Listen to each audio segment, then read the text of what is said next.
Hi, everyone. How's everybody doing this afternoon? Great. I'm so glad to hear that. Marilyn, thank you for that kind introduction.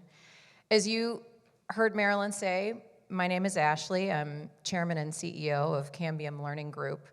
Our organizations at Cambium include Lexia, Learning A to Z, Explore Learning, Time for Learning, and Cambium Assessment. Many of you may partner with us already in some ways, in some of those ways encompassed by those organizations. We're made up of 2,600 employees and about 1,000 licensed contractors. Our purpose is to help every teacher and every student feel seen, valued, and supported. And many of us are former educators. Many of us are former educators, officials, administrators, classroom teachers. This work matters to us. This work that we do together matters to us. And for that reason, we're incredibly grateful to be here. We're incredibly grateful to have this opportunity to learn from and with each of you. As you heard my colleague Brandy say last night, I'm joined by several of my Cambium and Lexia colleagues here, Brandy Bogney, Kemiak and Sonia Rose, Carrie Larkin, and Paula Vasquez. And I'd like, on behalf of all of us, to extend a thank you to Marilyn.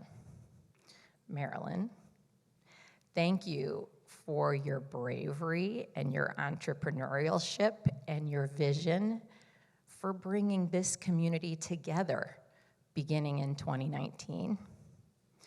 And thank you to all the friends and advisors who, I mean, in Kim's case, where did you go? Kim said no, but then also encourage. To all the friends and advisors who encouraged Marilyn, and to Anne, whom Marilyn honored last night for being the first one to say, yes, I need that.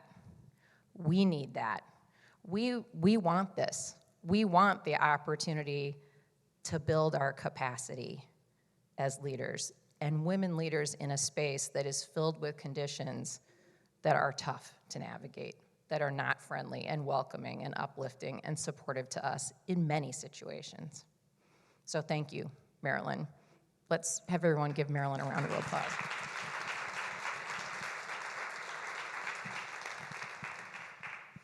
Okay, let's start with a quick question. So along those lines, how many of us in this room, raise your hand, have done something intentional in the last year to build your own capacity or skill or abilities as a leader?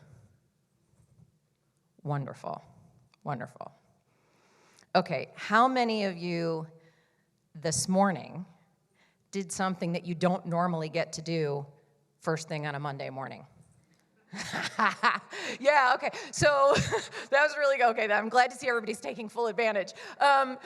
What's really interesting is that I had a couple of people who I asked, so what'd you do this morning, say, I slept in, right? Which, let's be honest, that's something that we don't normally get to do on a Monday morning. Having a conversation, even just sitting down and having an actual breakfast, right? That's an important something to do that not all of us always get to do first thing on a Monday morning. So yes, whatever it was, whether it was an activity or a not activity, or a conversation or a meal, I'm so glad that you're taking advantage of that. I actually need to thank Rosetta. Thank you for my trail running buddy, who is a rock star. If anyone wants to go on a trail run with Rosetta, I highly recommend it. She will keep you moving. She will keep you moving more first thing on a Monday morning. Okay, so how many of us, raise our hands, is this a first time power trip? Wow, we have a lot of first-timers in the room. Wonderful, wonderful. Okay, well, first-time power trippers, thank you for being here. We welcome you, and doing something for the first time is an act of personal leadership, is an act of taking responsibility and ownership for your own leadership skill sets and capabilities.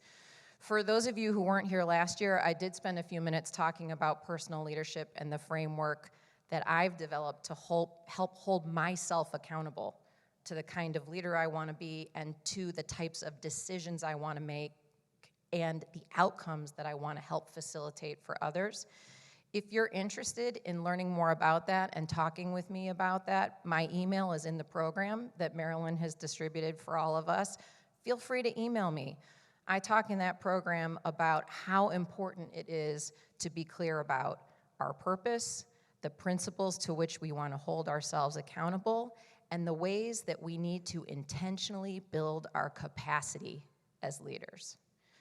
There's a reason when you're on an airplane that they say to you, in case of an emergency, put your own oxygen mask on before helping others, because you cannot lead others, you cannot help others if you can't breathe. You can't do it. You can't do it. It's so fundamental. And also, research tells us that women and women leaders tend to put themselves last. Last. Raise your hand if you've ever had a moment where you wake up, or maybe you haven't gone to bed yet and it's in the middle of the night and you realize that you've prioritized keeping your commitments to everybody else except yourself that day. You went to the meeting, you helped somebody out, you helped solve somebody's problem, and what didn't you do? You didn't go for a walk, you didn't go, have just a time of 5 minutes outside to just think. You might have told yourself, I was gonna do 10 minutes of meditation, and you didn't do that. Whatever it was, maybe you changed even your own doctor's appointment, or your own haircut, or your own trip to the gym so that you could accommodate something for somebody else. Okay, well, you're amazing, and you're wonderful, and you're selfless, but your capacity matters. Your capacity matters. And 3 really critical ways to build your capacity as a leader are to invest in your own professional learning, extending and stretching your skill sets and your knowledge, to invest in your wellness, your mental wellness, and your physical wellness, so that you can show up for and you can be more productive in your professional learning, and to invest in building a community of allies and accomplices who will lend you their strength and their skill sets and their capabilities, just like you will lend them yours. And for that reason, as I think about building a community of allies and accomplices, and being intentional about that, so that we expand our skill sets, our capabilities, and the resources that we can collectively bring to bear on a situation. I am so delighted to have the honor of introducing you to Kemi Akinsanya-Rose, Cambium Learning Group's Chief Operating Officer. Kemi brings to the Cambium community a deep wealth of experience in public and private sector K-12 experience, both for-profit, nonprofit, and in-district experience as former Chief Operating Officer and Chief Information Officer of New York City Department of Ed. But more than that, Kemi also brings strength and bravery and intelligence and empathy and light to everything that she does. I am daily grateful for Kemi's tenacity. Kemi is the kind of leader who lifts people up, holds them accountable, celebrates with them, and partners with them, and she can ballroom dance. Kemi Akinsanya-Rose.